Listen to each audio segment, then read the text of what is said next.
All right, friends, AMA time, and looks like got some pretty awesome questions here. Let's get into it, man. Okay, what is your opinion regarding the difficulty of remote viewing time, chronology in relation to cause and effect? Is maybe everything predetermined, only we are not aware, for example?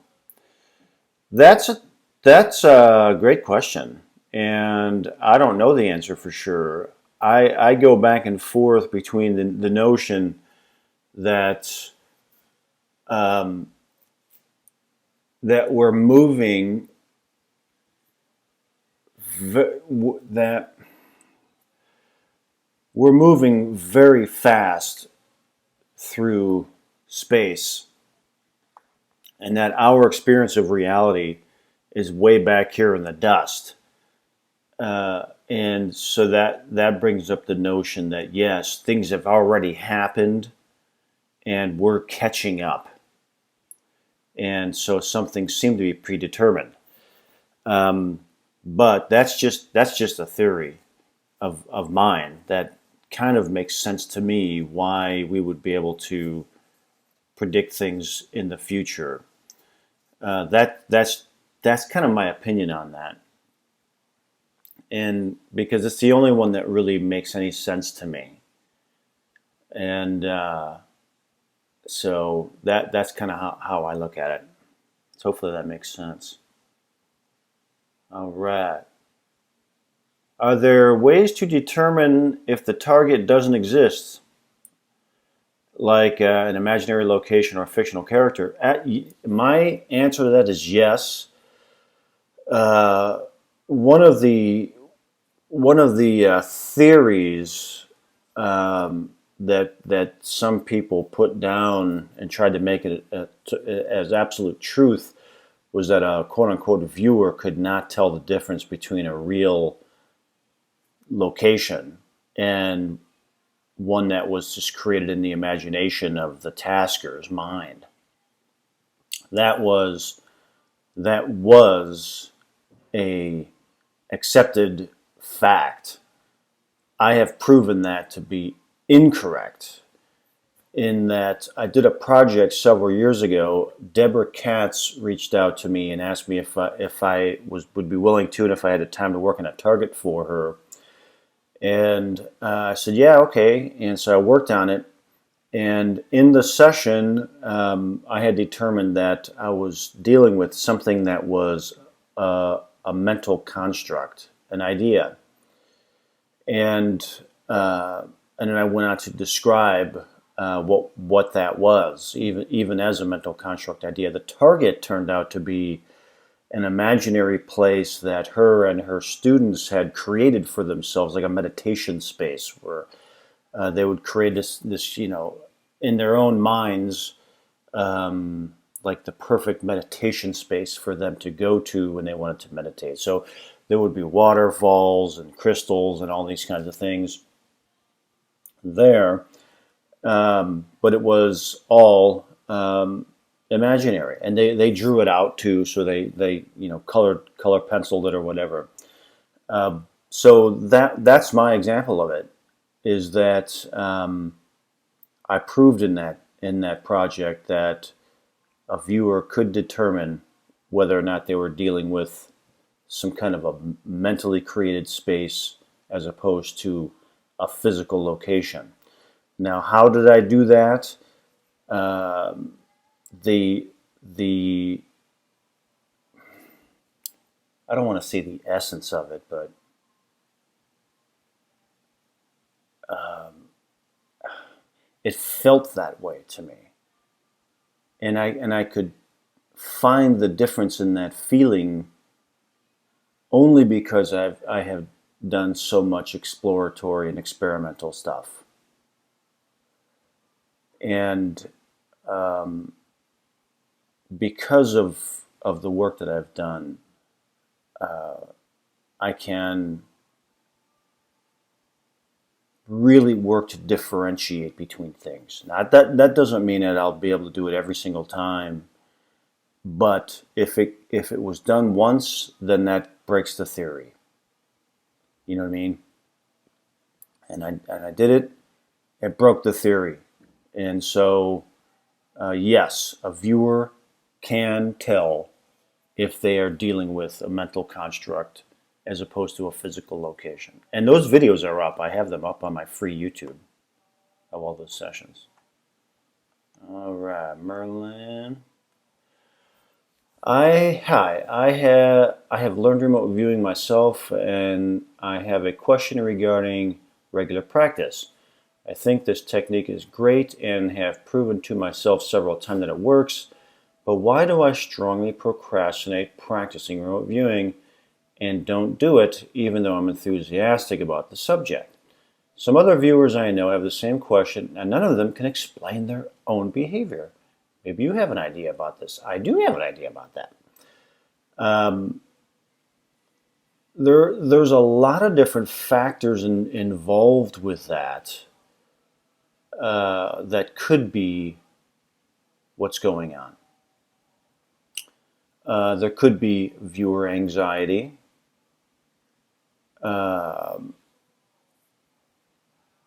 Meaning that viewer anxiety is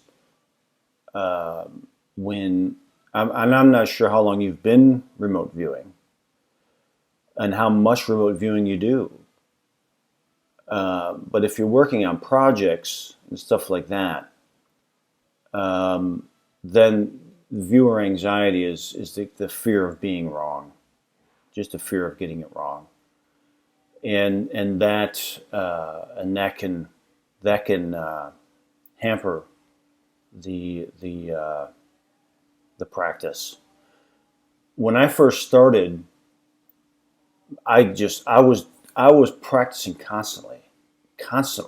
I would do like 3 targets a day every day. I was a maniac about it.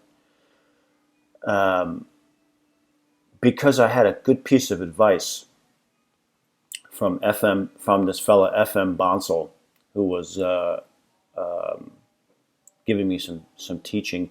He said the key in practice is you really have to let go of being right, and focus on the structure, and like in regards to practicing, because you're asking me about practicing here.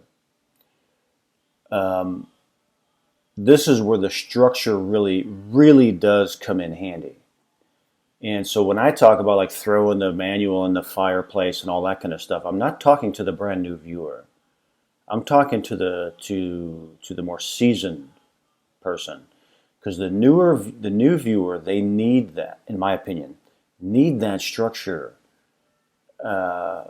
to build the mental strength to do remote viewing, and it also gives the viewer something to focus on. So like that was a great piece of advice that FM Bonsall gave me. He said, don't worry about being right. Focus on getting the structure down properly. That's the main thing. So when you're going through a practice session, the main thing is getting the structure down as perfectly as I could. And then you get the feedback, you look, maybe you're on, maybe you're off, whatever. But what it does is it eases the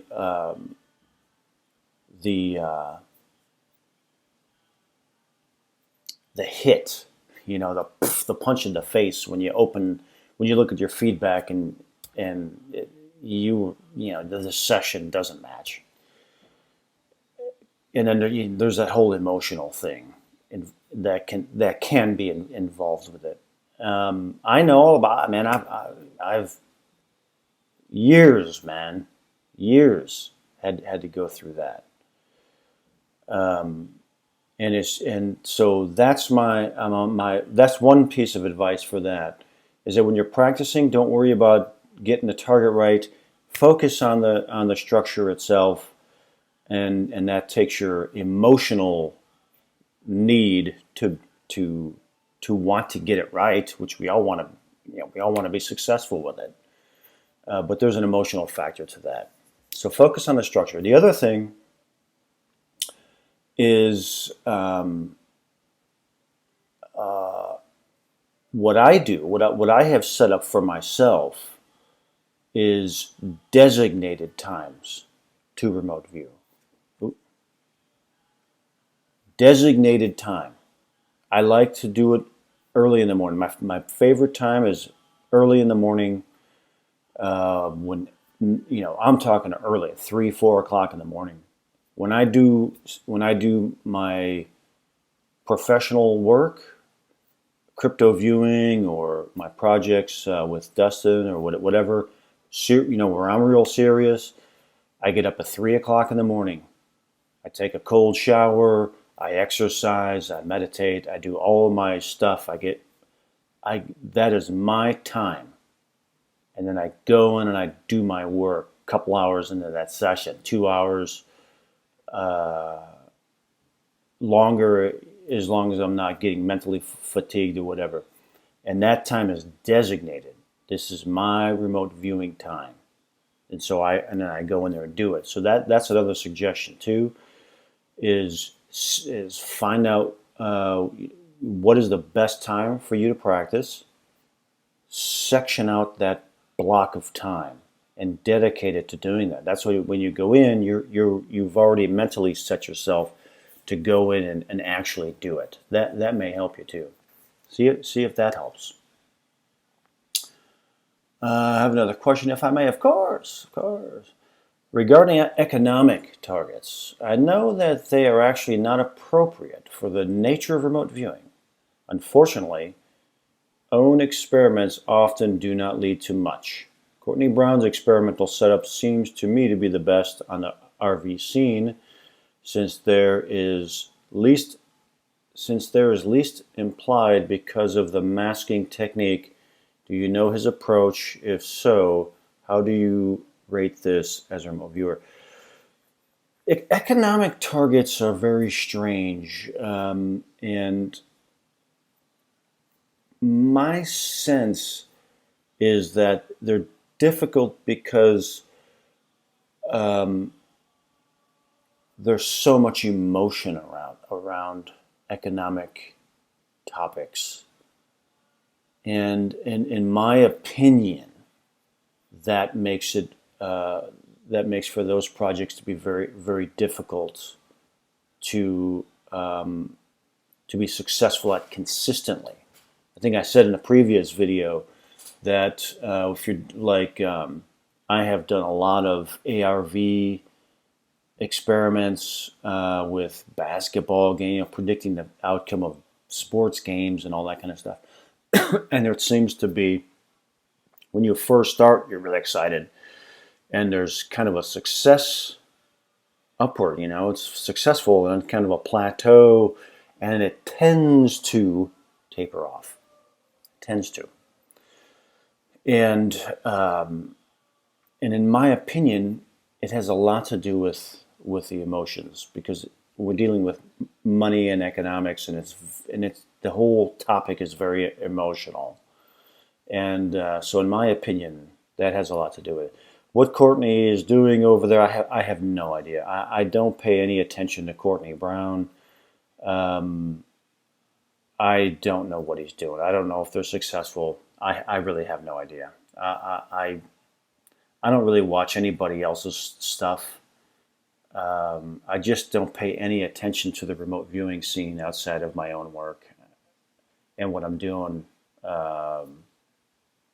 either on my own or with crypto viewing. I just don't even bother, to tell you the truth. So I have no idea what he's doing. Okay, I struggle with visuals.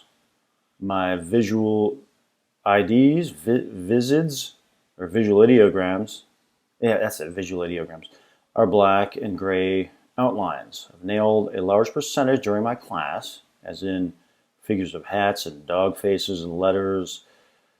building outlines, etc. Do you have any suggestions or routines to help visuals to see more detail or even colors?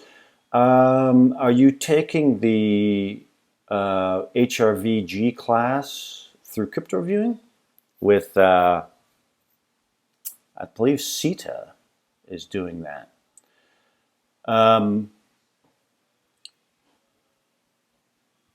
My only suggestion is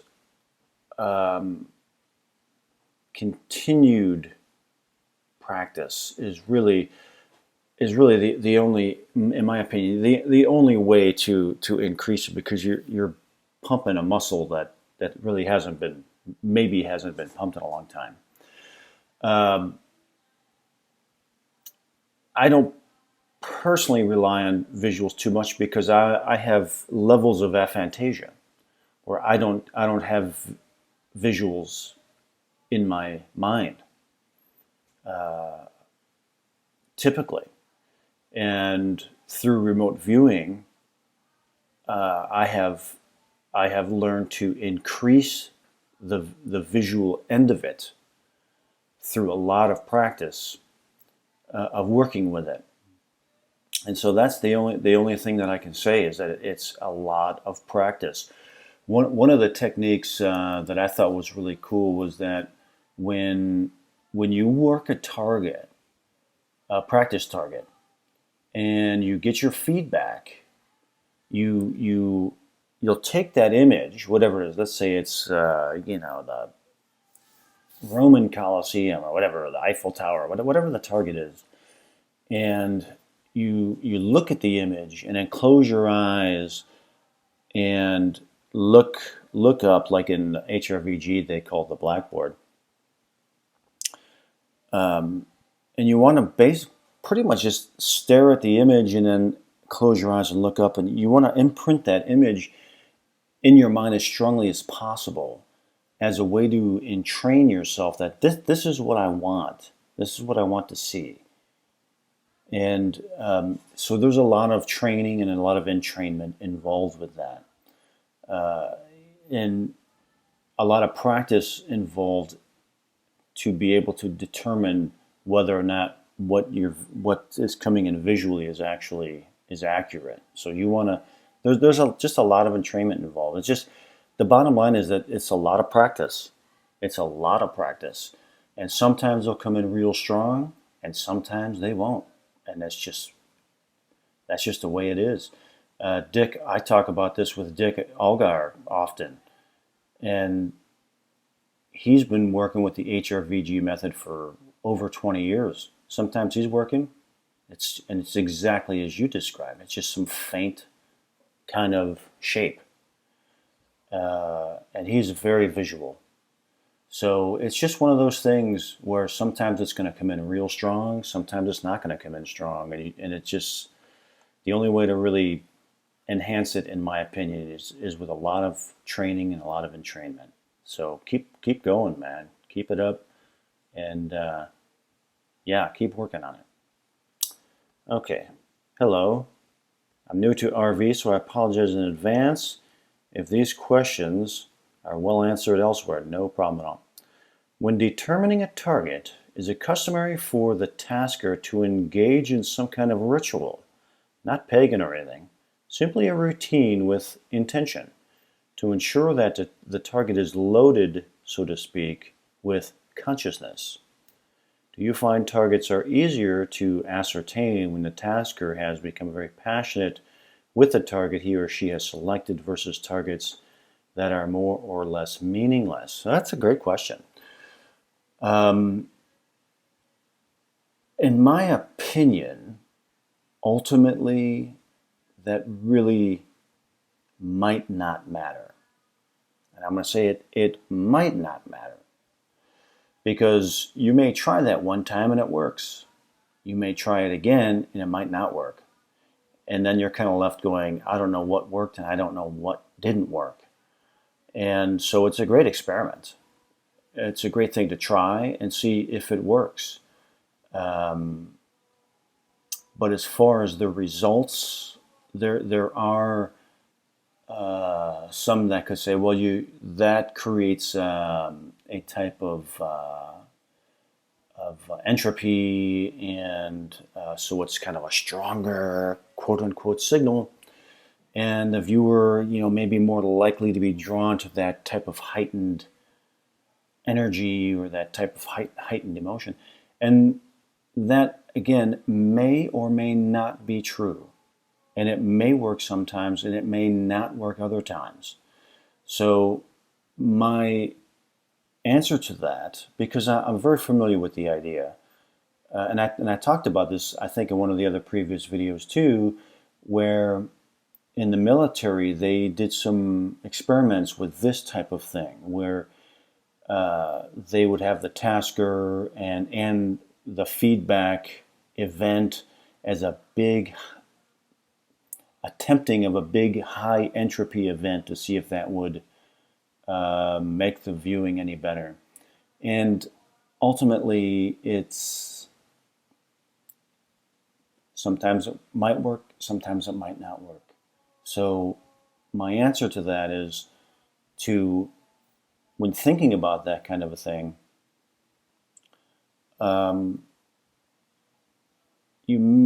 it may be something that you don't want to rely on, in that you become like you need that in order to succeed, because like I say, it may work and it may not work. And after all these years in remote viewing, I have had to really accept the kind of the theories of probability. There's probability involved, and no absolutes in remote viewing. It's probability factor all the way down the line. It'll probably work, probably, maybe, but there are no absolutes, and that's a great thing, because what it does, it allows for the individual to maintain a continual unfoldingness to this process, and not have to become dependent on anything, if that makes sense. Meaning that one of the things here is that, and I'll just hypothetically, a viewer may feel they are dependent then on the tasker's emotional investment into the target. And that's not always going to be the case. And so my advice for that is to let all of that go. The only thing that matters is what happens in that remote viewing experience. And the bottom line is, and for me, is the viewer is always in control. The viewer is always in control. When you sit down to do that session, that is for you. That's how I approach it. That's when I sit down. That's my experience, and I'm not even thinking about the tasker or what they may or may not their level of involvement or how they feel about anything. I say this very compassionately, but for me personally, it's a completely selfish act for me. I sit down and I personally want to have the most expansive experience that I can have. And if that translates into something that is useful to the tasker, great. That's fantastic. But when I sit down, I'm not trying to please the tasker or anything like that. It's completely for my own experience that I want to have. That's just something to think about, and that's kind of high level thinking in regards to remote viewing, because I've done thousands and thousands and thousands and thousands of targets, and you get to that place. you get to that place. Same with a lot of these other questions. It's like you get to that place, and if you really want to know, like Andy about imaginary targets, and or Merlin about economic targets, it's you have to keep going, and you got to do them and do them and do them, and build your own knowledge base that is based on your own experiences. And what somebody else says is their experience. That's what I've come to. And I've been pretty harsh about remote viewing teachers and teaching and stuff like that over the years, because I come from a place of I don't like the teacher-student dynamic. I think it's a terrible dynamic, and I don't like those words. And I'm just speaking for myself. I'm speaking for no one else. And so don't do anything that I say. Find your own way, is what I'm saying. But for me, I don't participate in that kind of hierarchy. Someone shares information with me. That doesn't make them my teacher. That means they're sharing information with me.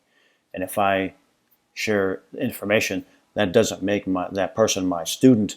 That makes that person somebody that I'm sharing information with. You see what I'm saying? I don't give away power like that, or take it like that. It's a complete free will experience.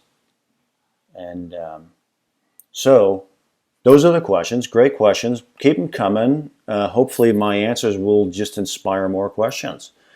So keep them coming, and I'll do another video with those questions. So thanks so much. Many more to come.